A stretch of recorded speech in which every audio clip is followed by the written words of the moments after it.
going on, ladies and gentlemen? My name is Kevin Jackwitz. This is the Kaged Review. And this is a review for Mortal Engines, the new movie coming out. I gotta say, I had some big expectations for this going into it. And this is a movie I don't know really lived up to what the trailer sold. Visually, it looked amazing. And then, of course, I see that Peter Jackson's name is all over this movie. And I found out he wasn't directing it. And that shows during this movie. Now, here's the thing. Visually, this is an amazing movie. You see some things that are absolutely astounding. Very beautiful. They created a world unlike any other, for sure, and that's pretty hard to do this day. The problem here is I talk in a lot of my movie reviews or even trailer reactions about the importance of character development and relationship building in a movie, in a storyline. And this movie is a prime example of how a movie can suffer from not doing just that. They don't completely develop the characters here, and you have kind of a mess of a story. And I feel like they're taking a lot of different storylines and compacting them very, very compactly. It feels like all four of those novels were shoved into one movie, and there's a lot of plots that they just leave out. And that's kind of the impression that I get with it. As far as the main actors, Hugo Weaving, of course, absolutely amazing. Hugo Weaving is what I call excellence in acting. He just kills anything he does. And this is no exception.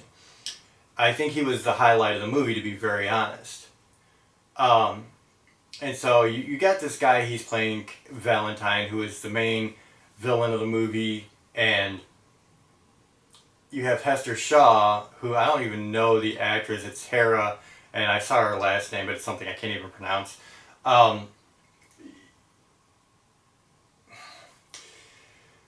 There's this dynamic where apparently you find out very early on that Valentine had done something to Hester, and I'll try to save that for spoilers. So Hester Shaw is trying to kill Hugo's character. And it's really choppy after that. Like, really, it establishes that and then just kind of goes everywhere. You have characters that show up seemingly for no reason, completely unannounced, and then disappear just as quick. And you don't really know why. You don't know motives. You have kind of a love interest for Hester Shaw that is attempted to build, but there's no chemistry between the two on-screen characters, and it falls flat. They try to do a couple of big emotional payoffs, and the reason I'm being kind of hard on this movie is, like, I realized at this moment, when you try to have these huge emotional payoffs, which I'll talk about again in spoilers, and you don't feel anything for the characters, you failed. The other hand of that is, throughout this entire movie, you get to see a lot of very cool things.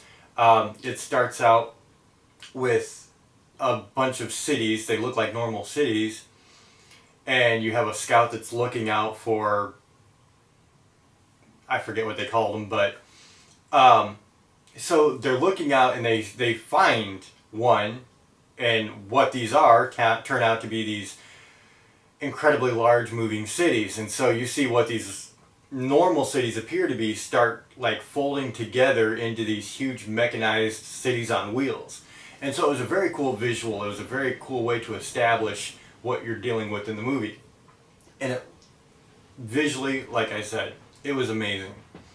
And throughout the movie, you have that. You have these incredibly built flying machines. You have cities in the air. So it was very stunning all the way through. Like, this is eye candy for sure. But that's where it stops. The biggest emotional payoff in the movie, which again I can't really talk spoilers here, but there's this creature, he's like half Terminator, half human, except, you know, the skin and flesh is all decaying, and he's the last of this like enforcer race basically that was created. And like that character has the most emotional part in the story. And that says a lot, to be very honest. I mean, if it's done well, it should. But honestly, the movie wasn't done well, so it really goes to say, they screwed a lot of things up. Unfortunately, I'm talking a lot of vagary here because I don't want to give anything away. I will talk spoilers. The movie overall, if you go into this with your mind completely shut off and just want to enjoy the visuals of the movie and a minimalist plot, then this is the movie for you. If you want anything of substance beyond that, this is not the movie for you. And I was actually a little bit nicer, I think, when I came out of the theater than a lot of people. I think I gave it like a 6 out of 10. And it probably deserves to be a little bit lower than that, but I think because of the effort they put into what they created, the world they built, I'm going to give it that 6 out of 10 because that's a lot of effort and it really was fascinating to see everything. Having said that, no depth to this movie at all. And I'll get into that with spoilers. So I think I'm gonna stick with the 6 out of 10. I know I'm being overly nice, but I do think that the world they created kind of deserves that. The story was not there though, if I'm being completely honest. So that's where I'm at. I'll get more into the storyline and the plot and the characters in the spoiler review. This is just like first impressions. And honestly, there was a lot of actors and actresses I didn't know at all. So that's why I'm not really going character by character because A, I didn't care about the characters, and B, I didn't know who the actors were. There was a lot of unknowns to me. So that's where it's at. So ladies and gentlemen, 6 out of 10. Let me know what you think in the comments. I'm sure a lot of people will say that's being overly nice, and I would probably agree, to be very honest, but I got to give them credit for what they did do. So that's where I'm at. Let me know what you think. If you enjoyed this, hit the like button, subscribe, and share. My name is Kevin Jackowitz. Kaged Nation, out.